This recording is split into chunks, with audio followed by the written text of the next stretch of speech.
أما بعد فأعوذ بالله من الشيطان الرجيم بسم الله الرحمن الرحيم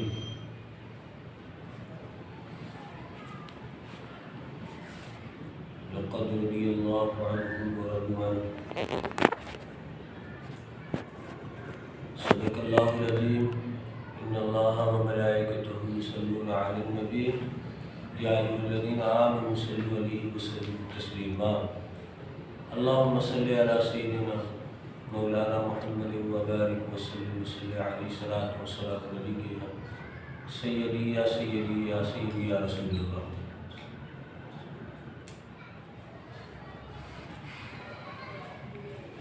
حمد و ثنا اور ہدیہ درود و سلام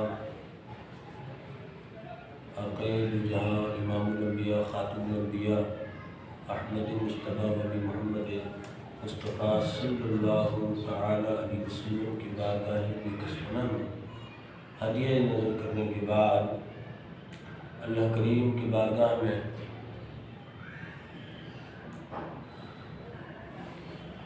دعا گو کہ اللہ تعالیٰ اس نشست کو اپنی بارگاہ میں قبول فرمائے اور ہمیں اس نشست میں جو کچھ بھی سیکھنے کا موقع ملے اس کو سیکھ کر عمل کی توفیق بھی اللہ تعالیٰ عطا فرمائے اور جو علم ہمیں حاصل ہو اس کی حفاظت کرنے اور عافیت والی زندگی ہمیں عطا فرمائے. ہماری پچھلی نشست جو ہوئی اس میں خلیفہ دوئم امیر المومنین حضرت عمر بن خطاب رضی اللہ تعالیٰ عنہ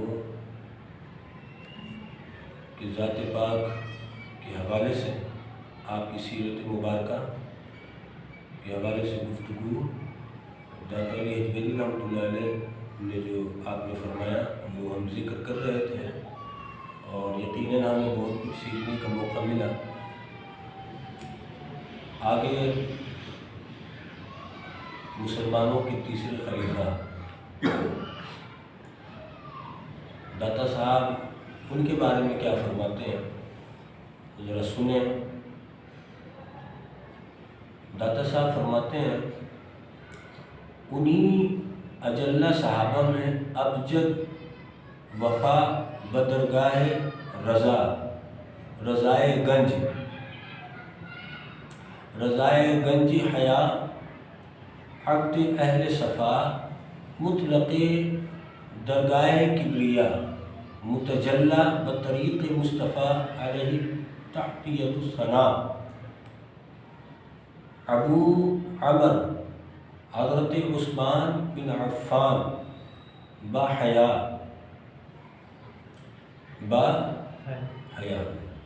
رضی اللہ تعالی. آپ دیکھیں کہ داتا صاحب قبلہ رحمۃ اللہ علیہ کیونکہ حضور داتا علی حجویری جو ہے وہ اولیاء صوفیہ ہیں. آج کے دور میں جو سلسلہ طریقت سے وابستہ ہے ان کے لیے حضور داتا حضور قبلہ رحمۃ اللہ علیہ ان کے لیے مشعل راہ ہے. داتا صاحب قبلہ رحمۃ اللہ علیہ کو سننا اور داتا صاحب کے فرمودات کو پڑھنا اور اس پر عمل کرنا تو یہ طریقت میں ترقی کے لیے مشعل راہ ہے. اور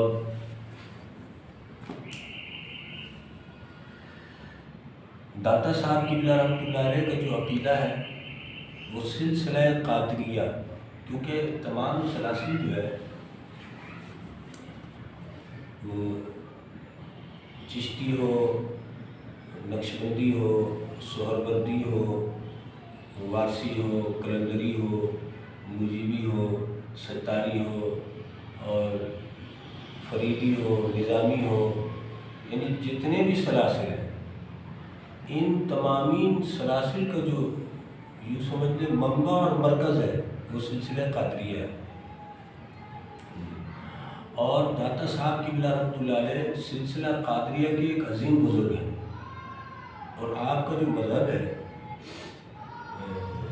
طریقت میں وہ حضرت جنید بغدادی رضی اللہ تعالیٰ عنہ کا جو مذہب تھا وہی مذہب آپ کا ہے۔ تو اس کا مطلب یہ ہوا کہ داتا صاحب جو کچھ امت کی رہنمائی کے لیے آپ نے جو کچھ دیا ہے نا، ان کو آگے سے ملا ہے، اسی طرح ملا ہے۔ اب اس میں کوئی اگر ان بزرگوں اور ان اسلاف کی تعلیمات کو چھوڑ کر کہیں اور بھٹکتا ہے تو وہ منزل مقصود تک نہیں پہنچ سکتا ہے۔ اب داتا صاحب کیا فرما رہے ہیں؟ انہی اجلہ صحابہ میں ابجد وفا بدرگاہ رضائے گنج حیا، یعنی حیا کے مرکز تھے اور نبی رحمت صلی اللہ علیہ وسلم درگاہ رسالت، نبی رحمت صلی اللہ علیہ وسلم کی بارگاہ کے باوفا ساتھی ہیں، حضور کے باوفا غلام ہیں، باوفا ساتھی ہیں۔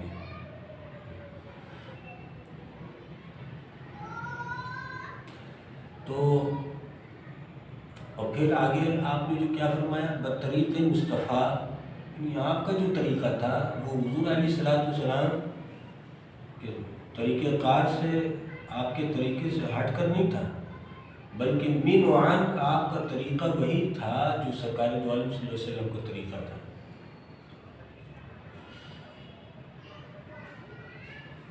ابو عمر حضرت عثمان بن عفان باحیا، آپ ظاہر بات ہے آپ کی حیا کا تو شعرہ ہے، آپ کس قدر باحیا تھے، تو آسمان کے فرشتے بھی آپ سے حیا کرتے ہیں۔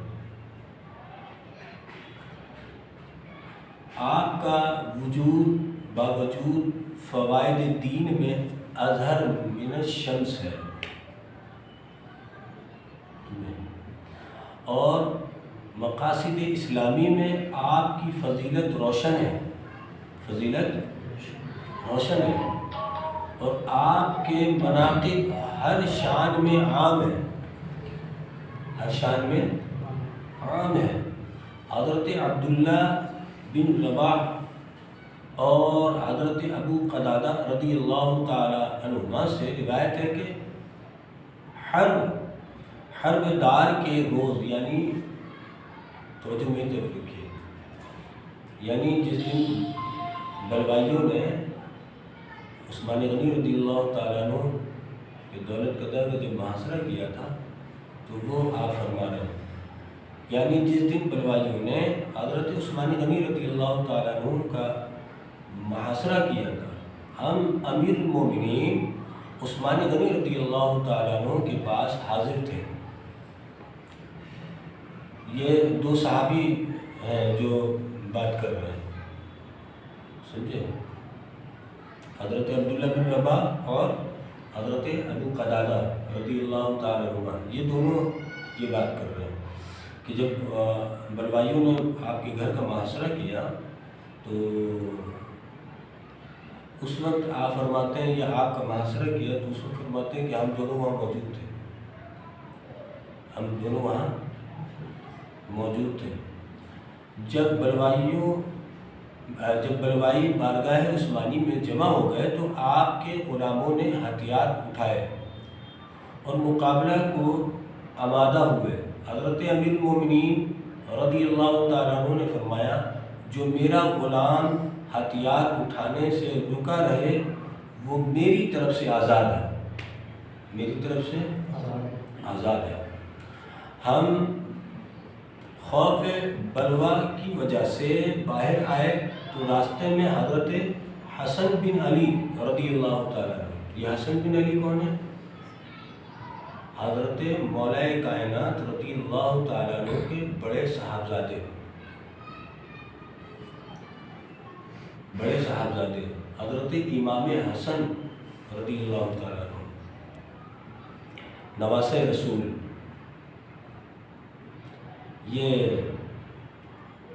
جب انہوں نے دیکھا کہ آپ کو آتے ہوئے، حضرت حسن بن علی رضی اللہ تعالیٰ عنہ ہمیں ملے، ان کی ہمراہی میں ہم پھر واپس حضرت امیر المومنین عثمان غنی رضی اللہ تعالیٰ عنہ کی خدمت میں حاضر ہوئے، تاکہ ہمیں اس امر کا علم ہو جائے کہ حضرت حسن بن علی رضی اللہ تعالیٰ عنہ اور حضرت عثمان غنی رضی اللہ تعالیٰ عنہ کی خدمت میں کس غرض سے تشریف لائے ہیں، کیوں آئے ہیں۔ مطلب کہ بلوائیوں نے تو گھیر لیا ہے اور حضرت عثمان غنی رضی اللہ تعالیٰ عنہ نے اپنے غلاموں کو ہتھیار اٹھانے سے منع کر دیا ہے۔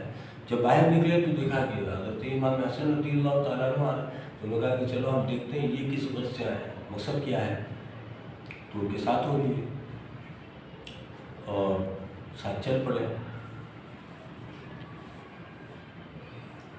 حضرت حسن بن علی رضی اللہ تعالیٰ عنہ اب ان کے ساتھ جب چل پڑے تو حضرت امام حسن رضی اللہ تعالیٰ عنہ بعد سلام بلوائیوں کی شرارت پر اظہار افسوس فرماتے ہوئے اجازت چاہی کہ ان بلوائیوں کو ان کے کیفر و کردار تک پہنچا دیا جائے، ان کے کیفر و کردار تک پہنچا دیا جائے، اور کہا کہ چونکہ آپ ہمارے سچے امام ہیں، آپ ہمارے سچے امام، اللہ آپ ہمارے سچے امام، یہ سب جو جملہ ہے نا داتا صاحب قبلہ رحمۃ اللہ علیہ کا، یہ سونے کے پانی سے لکھنے والا یہ جملہ ہے۔ اگر بزرگوں کو ہم پڑھے ہوتے نا، جو لوگ آج بھٹک رہے نا، اگر بزرگوں کو انہوں نے پڑھا ہوتا ہے تو آج وہ ادھر ادھر بھٹک نہیں رہے ہوتے۔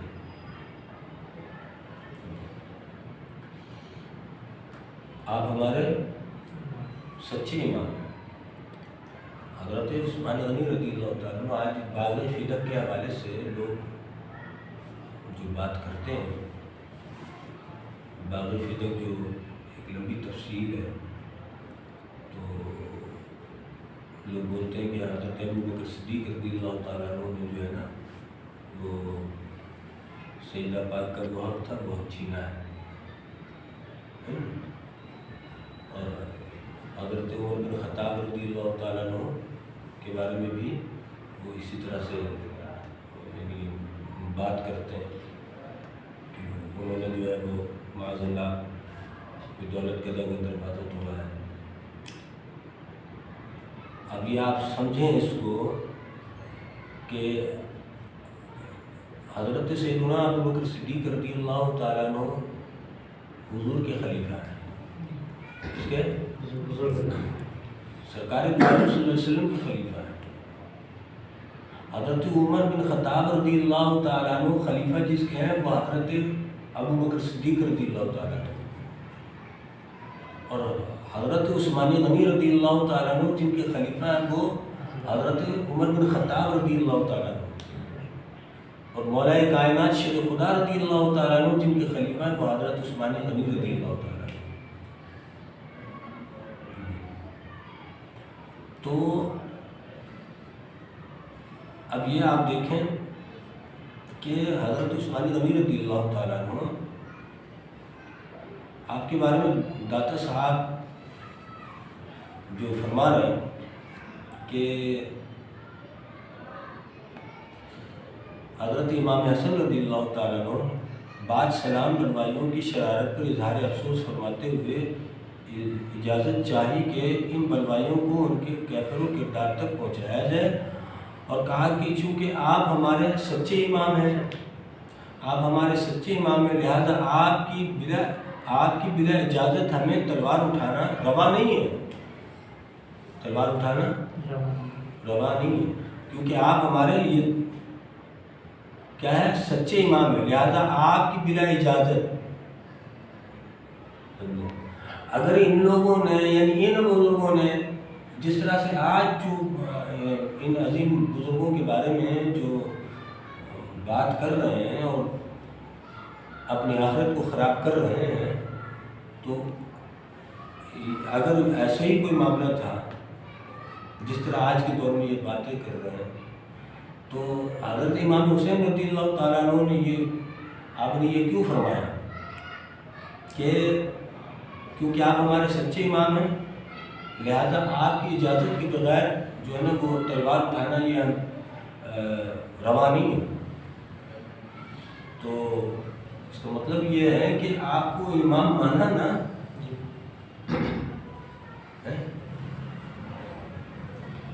اور آج لوگ دیکھیں کیا باتیں کر رہے ہیں.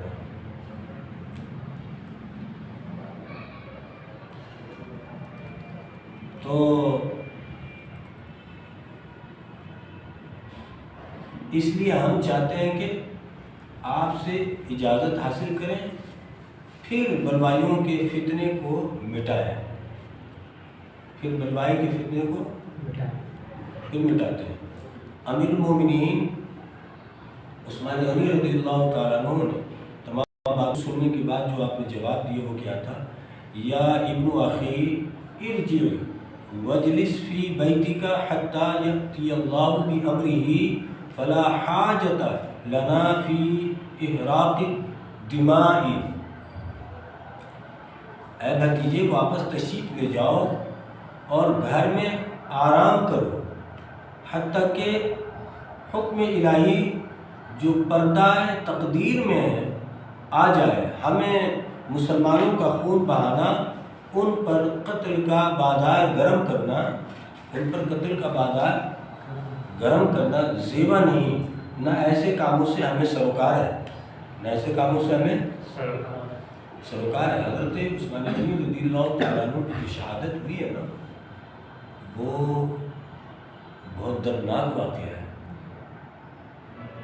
یعنی 40 دن آپ کے لیے کھانا پانی بند کر دیں گا.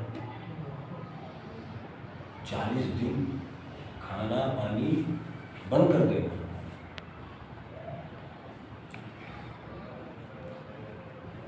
یہ تسلیم و رضا کی وہ خاص علامت تھی جو عین قربت و غربت اور درد و بلا کی حالت میں ظاہر ہوئی.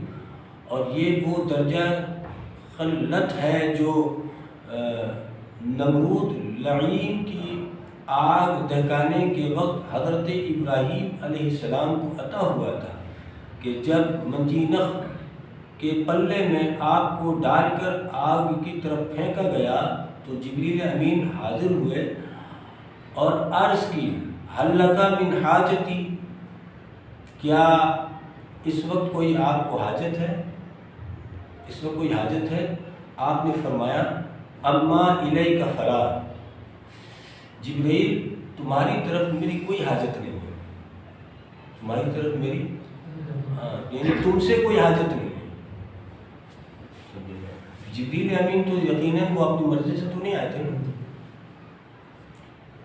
جبریل امین اس منظر کو جو دیکھ رہے تھے تو رب سے اجازت مانگا اور رب نے کہا کہ ٹھیک ہے جاؤ، اگر میرا خلیل تم سے مدد مانگے تو لے لینا،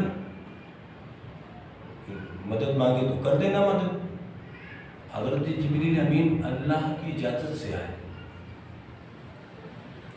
اور حضرت جبریل امین ایک پر مارتے تو وہ نمرود کا دہکایا ہوا آگ جو تھا وہ گلے گلزار ہو جاتا. لیکن یہ جو توکل ہے نا، جو آج کے ہم اللہ تعالیٰ آسانی فرمائے، یہ وہ نہیں ہے. جو اللہ رب العزت کی ذات سے حقیقی معنوں میں جو ہے وہ اس کی ذات سے بھروسہ رکھتے ہیں، یقین کرتے ہیں، تو وہ کہ ٹھیک ہے ہمیں اس ایسے ماحول میں مدینہ میں باندھ دیا گیا ہے اور آپ کو اس کے ذریعے پھینکا جا رہا ہے نارے نمرود میں، جس کو کئی دن لگا ہے اس کو بھڑکانے میں. تو وہاں حضرت ابراہیم علیہ السلام کو جب پھینکا گیا تو مطلب ظاہراً تو یہ ہے کہ وہاں جانے کے بعد تو سیکنڈوں کا معاملہ ہے، سیکنڈوں کا معاملہ ہے. لیکن اس قدر تہتے ہوئے آگ کو دیکھ کر بھی حضرت ابراہیم علیہ السلام آپ جبریل امین آئے مدد کے لیے، آپ اس مدد کو ٹھکرا رہے ہیں، کہ تم سے کوئی حاجت نہیں۔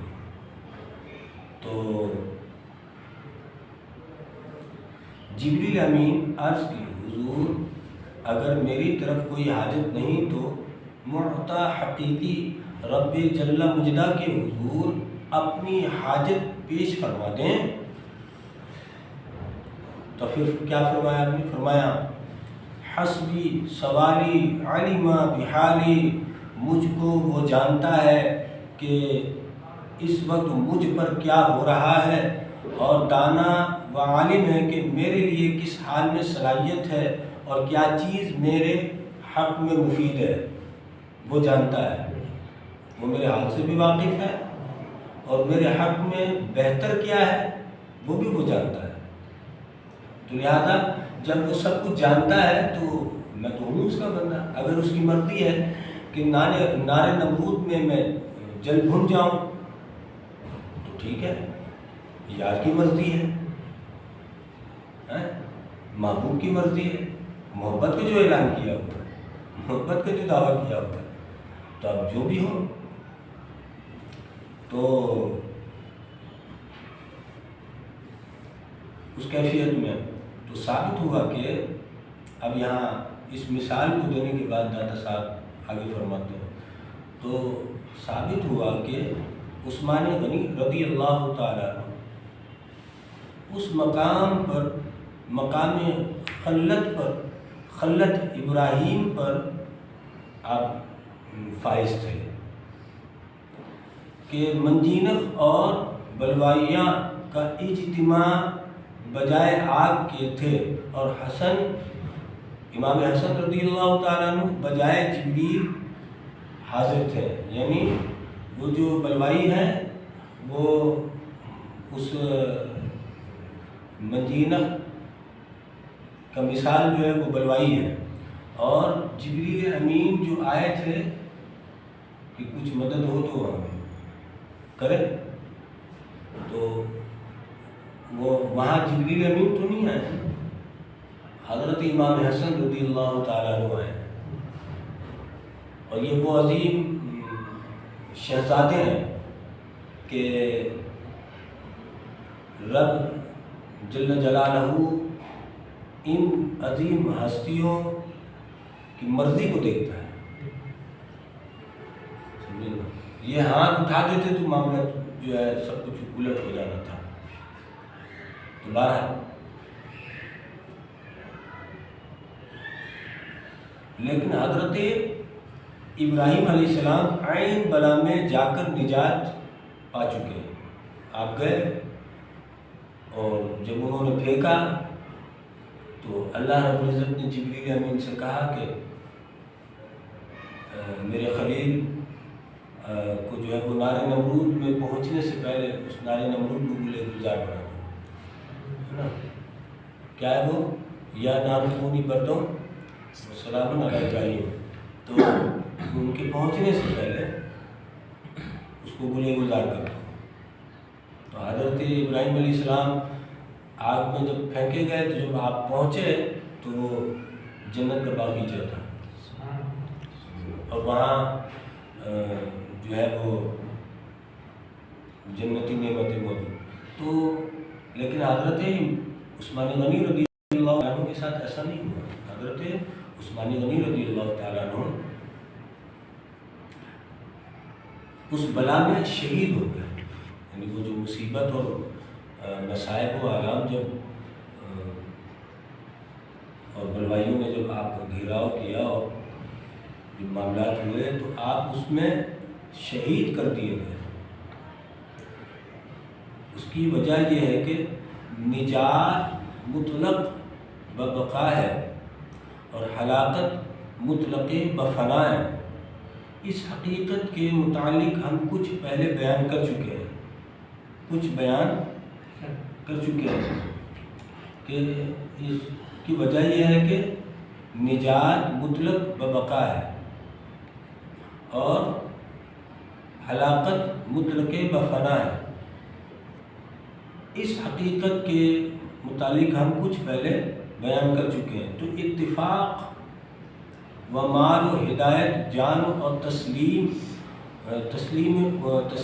امور اخلاص میں مشائخ طریقت حضرت امیر المومنین عثمان غنی رضی اللہ تعالی عنہ کے مطیع ہیں، فرما بردار ہیں، اور وہ یقیناً شریعت و طریقت میں سچے امام تھے، شریعت و طریقت میں سچے امام تھے، اور ان کی تعلیم وداد و محبت اسلام میں اظہر من الشمس ہے، کہ وہ روشن چاند اور سورج کی طرف وہ روشن ہے۔ اب آپ دیکھیں کہ عثمان غنی رضی اللہ تعالیٰ عنہ نے داتا صاحب نے جو لکھا ہے، اب ایمانداری سے آپ سوچیں، اور وہ لوگ سوچیں جو مجھے سنیں گے، جب موقع ان کو ملے گا ویڈیو کے ذریعے وہ مجھے سنیں گے، ضرور سوچنا چاہیے کہ داتا صاحب کی بلا رحمۃ اللہ علیہ نے جو عثمان غنی رضی اللہ تعالیٰ عنہ کے حوالے سے آپ نے جو فرمایا، کیا داتا عثمان غنی رضی اللہ تعالیٰ عنہ کا بغض سینے میں پال کر کوئی درویشی اور فقیری کے مقام کو پہنچ سکتا ہے؟ کوئی اللہ تک پہنچ سکتا ہے؟ کبھی نہیں پہنچ سکتا، ممکن ہی نہیں۔ اور انہی میں برادر مصطفیٰ غری کے بحر بلا حریق نا روا مقتدائے اولیاء و صوفیاء، مقتدائے اولیاء و صوفیاء ابو الحسن علی ابن ابی طالب شیر خدا کرم اللہ وجہہ مولا کائنات رضی اللہ تعالیٰ عنہ، ان کی شان جادہ طریقت میں بڑی عرفہ اور اعلیٰ ہے، اور بیان حقیقت میں ان کی باریک بینی بہت بلند ہے۔ آپ کا اصول حقائق میں خاص حصہ تھا، حتیٰ کہ جنید بغدادی رضی اللہ تعالیٰ عنہ آپ کی شان میں فرماتے ہیں، جنید بغدادی رضی اللہ تعالیٰ عنہ کس کے بارے میں؟ مولا کائنات شیر خدا رضی اللہ تعالیٰ عنہ کی ذات کے حوالے سے آپ فرماتے ہیں، شیخنا فی الاصول والبلاء علی المرتضی رضی اللہ تعالیٰ عنہ، اصول عشق و محبت اور راضی بالرضائے الہی میں ہمارے شیخ و امام حضرت علی المرتضی شیر خدا رضی اللہ تعالیٰ عنہ ہے، حضرت جنید بغدادی رضی اللہ تعالیٰ عنہ۔ آپ فرما رہے ہیں، گویا صاف فرما رہے ہیں کہ علم معاملات طریقت میں ہمارے امام علی کرم اللہ وجہہ ہے، اور اصول اصطلاح صوفیہ میں علم تصوف و طریقت کو کہتے ہیں، اور طریقت میں عمل خاص ہے، خاص جو ہے وہ بلاؤں کا برداشت کرنا ہے، بلاؤں کا برداشت کرنا ہے، بلاؤں کا برداشت کرنا ہے۔ روایت ہے کہ ایک شخص حضرت مولا علی شیر خدا رضی اللہ تعالیٰ عنہ کی خدمت میں حاضر ہو کر عرض پیرا ہوا کہ اے امیر المومنین مجھے ہدایت فرمائیں۔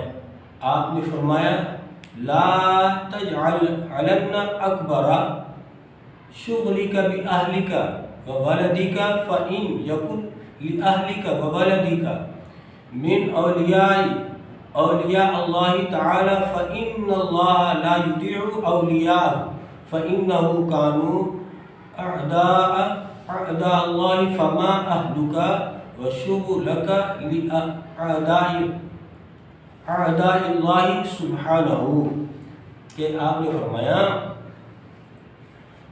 یاد رکھو اپنے بیوی بچوں کے ساتھ زیادہ شغل نہ رکھنا. بیوی بچوں کے ساتھ زیادہ شغل نہ رکھنا. شغل کیا مطلب ہے؟ ان سے زیادہ مقصد کے قربت، ان میں زیادہ مشغول ہو جانا، تو یہ نہ رکھنا.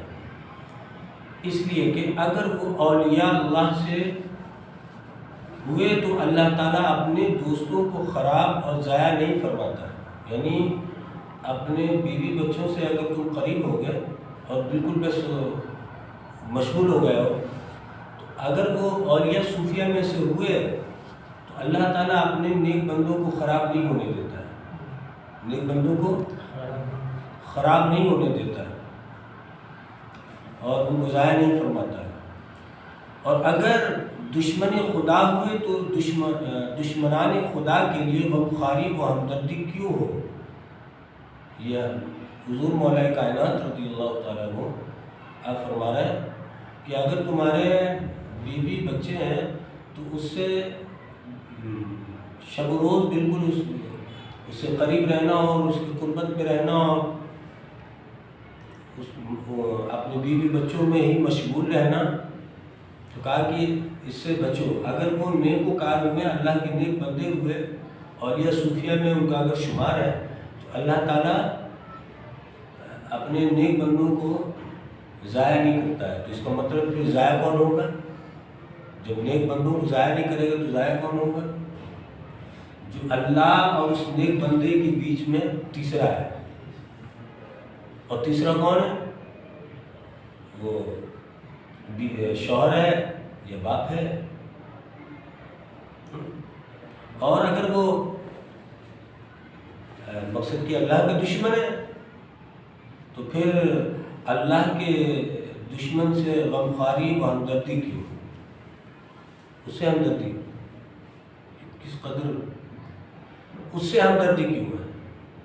یعنی بیوی بچوں سے، اولاد سے، اگر وہ اللہ اس کے رسول کے دشمن ہے تو ان سے ہمدردی کہے گا.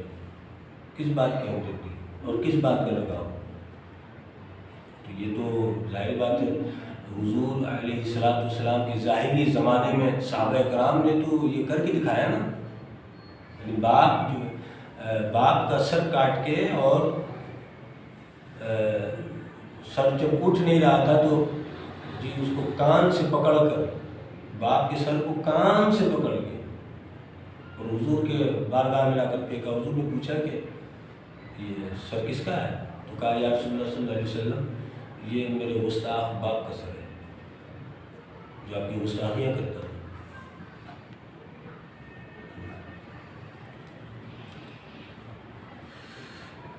یہ مسئلہ انقطاع ما سوا اللہ سے مطلق ہے. اس لیے اللہ تعالیٰ اپنے بندے کو جس طرح چاہے رکھتا ہے. جیسے حضرت موسیٰ علیہ السلام نے حضرت شعیب علیہ السلام کی دختر نیک اختر کو سخت تنگ حالت میں چھوڑ دیا اور سپرد خدا کر دیا. سپرد خدا کر دیا. اور حضرت ابراہیم علیہ السلام نے حضرت حاجرہ کو اسماعیل علیہ السلام کے ساتھ ہمراہ لے جا کر ایسے جنگل میں چھوڑا جہاں ذرات وغیرہ بھی نہ تھے اور وہاں کھانے پینے کی چیزیں نہیں تھیں. بوادی غیری کہ وہ کوئی غیری وادی تھا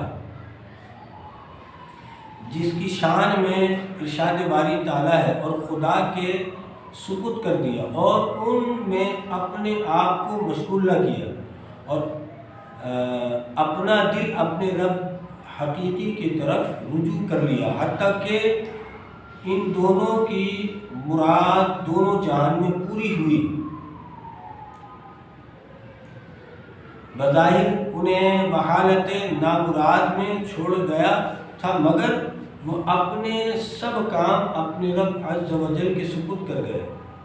یعنی حضرت حاجرہ کو حضرت ابراہیم علیہ السلام نے اسماعیل علیہ السلام کے ساتھ یہ جو آج مکہ ہے، آج دنیا سے جو لوگ وہاں جا کر زیارت کرتے ہیں اور تمنا رکھتے ہیں کہ زندگی میں ایک مرتبہ حرمین طیبین کی زیارت نصیب ہو جائے، تو وہ جو آپ حرم جاتے ہیں یہ وہی جگہ ہے جہاں حضرت ابراہیم علیہ السلام نے حضرت حاجرہ اور حضرت اسماعیل علیہ السلام کو آپ چھوڑ کر چلے گئے. کس کے بھروسے پر چھوڑ کر گئے؟ اللہ کے بھروسے پر. سمجھے نا؟ اسماعیل علیہ السلام کی حالت میں چھری چلایا کس کے بھروسے پر؟ وہ چاہتا ہے، اس نے کہا کہ بیٹی کی قربانی کرو. یہ اصل یہ ہوتا کیوں ہے؟ یہ انبیاء علیہ السلام جو اس امتحان سے گزرے یہ ہوا کیوں؟ یعنی ایک بندہ دعویٰ کرتا ہے، دعویٰ میں فلاں سے میں محبت کرتا ہوں. اب محبت تو پھر وہی ہے کہ جب دعویٰ کیا ہے تو پھر آپ اس کی طرف سے آنے والا جو بھی کہ یہ محبت کو سچا ہے لیکن تو میرا دعویٰ ہے. تو حضرت ابراہیم علیہ السلام جو ہے اللہ کے خلیل ہیں، تو جب یہ ہوا تو باتیں ہونے لگی آسمانی دنیا میں. یا ابلیس لعین نے کہ ابراہیم علیہ السلام تو جو مقصد کی وہ تجھ سے جو محبت کرتے ہیں وہ یہ وجہ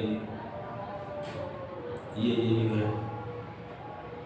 اللہ رب العزت نے اپنے خلیل کی معراج محبت کو ظاہر کرنے کے لیے سب کچھ کر رہا ہے کہ میرا خلیل میرا ہی ہے، وہ میرا ہے، اور جب جس وقت اس سے جو میں مانگوں تو لا نہیں ہے.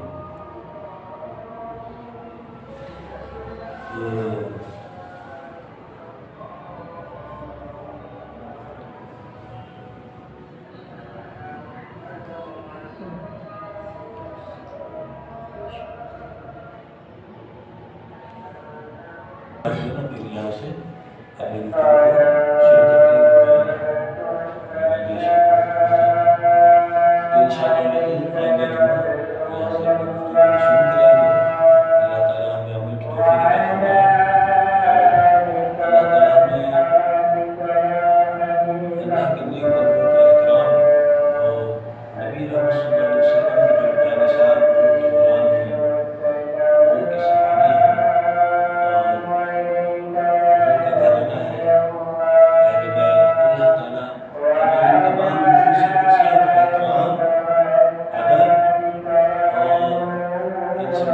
محبت